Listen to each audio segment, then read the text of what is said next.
Welcome back. More than 400 people have now been arrested over the past 2 months in the weekly Moral Monday protests at North Carolina State Capitol. More protests are planned for, in fact, later today, and they were originally started by the local NAACP chapter, but other groups have now joined in. They're aimed at the policies of the state Republican governor and legislature, which protesters say will cut Medicaid, education, and voting rights for minorities and the poor. Joining me live now, Democratic Congressman G.K. Butterfield of North Carolina. Last week, he became the first member of Congress to join these protests. Congressman, thank you for your time. First, let me ask you why you decided to join these protests. Well, let me tell you, Tamron, the Republican agenda has now begun to play itself out in North Carolina.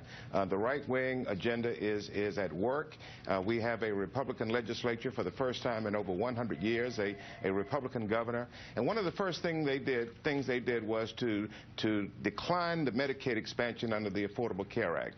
Had they embraced the Affordable Care Act, this would have allowed 500,000 poor North Carolinians to get Medicaid, but yet they joined many of the other states across the country, Republican-led legislatures, and turned down Medicaid expansion. We are so disappointed about that. But not only did they begin by declining to expand Medicaid, but they cut $90 million out of public education. This is unacceptable. They went so far as to cut unemployment benefits for those who are chronically unemployed.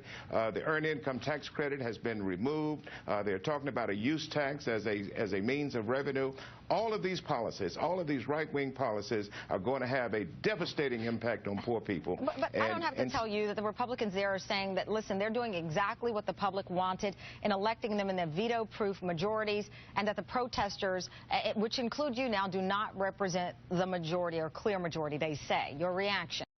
I argue that the public does not want to punish poor people using the budget as a pretense. It will not cost the state 1 cent to expand the Medicaid program.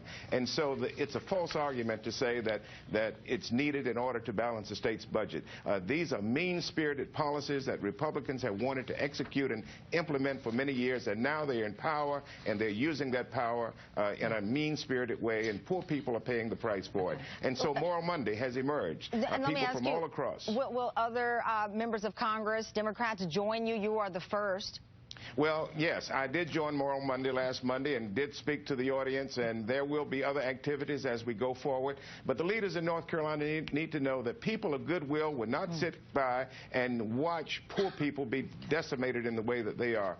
We're going to continue Moral Monday under the leadership of the North Carolina Conference of the NAACP, the Reverend Dr. William Barber. We're going to continue this effort, and we're going to say to the state and to the nation, Republicans, you've got to have a balanced approach to solving the nation's problems. Thank you very much, Congressman Butterfield. Thank you, and we will talk with you more as we continue to cover these Moral Mondays. Thank you.